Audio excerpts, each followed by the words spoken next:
dan kepada individu yang telah menyebarkan gambar tersebut sampai menyebabkan fitnah kepada masjid. Assalamualaikum, hi guys. Brahmi nak share salah satu buku yang Brahmi pernah baca. Buku ni worldwide bestseller, iaitu 7 Habits of Highly Effective People, ditulis oleh Dr. Stephen R. Covey.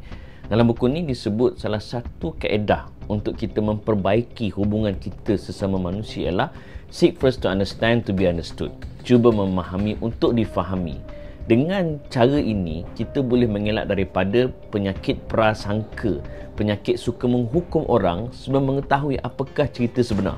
Dan Al-Imam Syahid Hasan Al-Banna, pengasas kepada gerakan Ikhwanul Muslimin, ketika dia memulakan Ikhwan, dia menggerakkan usrah.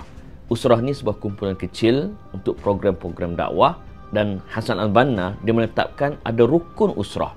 Dan rukun usrah ada 3, di mana kemuncaknya itu yang ketiga adalah at-takaful ataupun at-ta'awun, yang bermaksud tolong-menolong. Tapi sebelum kita nak tolong ahli-ahli usrah, dia tak boleh terus tolong. Dia kena bermula dengan at-ta'aruf, mengenali, disusuli dengan at-tafahum, iaitu memahami. Dia tak boleh daripada at-ta'aruf terus at-ta'awun, iaitu kenal dan terus tolong.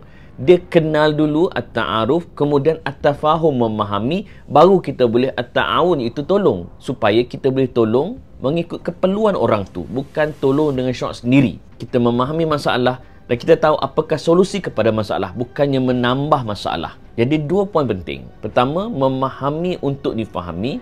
Kedua, dengan memahami, kita dapat react, kita dapat respon dengan lebih tepat, bukannya dengan berprasangka, apatah lagi salah sangka. So 2-3 hari ini viral satu gambar yang menuduh sebuah masjid telah bertindak double standard, iaitu saf depan untuk golongan tertentu, dia tak bagi orang lain pergi saf ke depan. Dan terkini masjid tersebut telah respon dengan memberi penjelasan. Apa kata mereka? Pengurusan masjid telah memperuntukkan saf hadapan untuk 3 orang imam, 2 orang Bilal dan VIP, iaitu penceramah. Imam dan Bilal juga adalah sebahagian dari AJK Masjid dan bertugas bagi memastikan kelancaran jemaah supaya memastikan garis panduan serta SOP seperti ditetapkan oleh pihak berkuasa.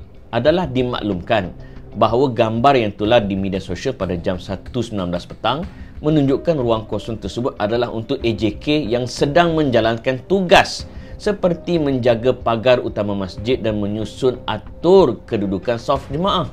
Manakala VIP yang dimaksudkan di atas telah pun berada di ruang disediakan. Dan sabar lu, baca sampai habis. Sebab ada setengah kita pun baca tak habis lagi dah nak kata macam-macam. Kita tengok apa lagi penjelasan mereka. Untuk makluman semua, jika AJK terlibat gagal memenuhi ruang hadapan selepas azan pertama disebabkan terdapat perkara yang tidak dapat dielakkan, jemaah lain boleh maju ke hadapan bagi memenuhi saf tersebut.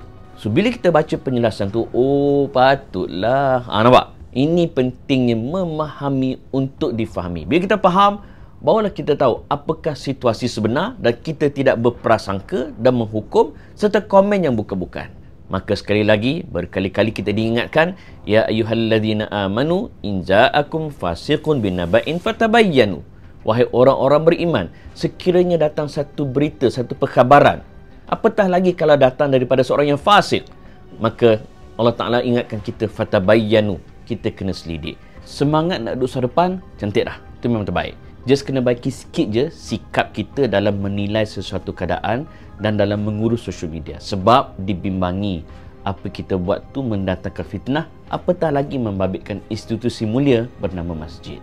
Dan saranan Brahmin kepada yang menyebarkan gambar tu, cubalah berusaha untuk minta maaf dengan pihak masjid. Sebab kalau kita buat dosa dengan Allah Azza wa Jalla, kita boleh minta ampun terus dengan Allah Azza wa Jalla.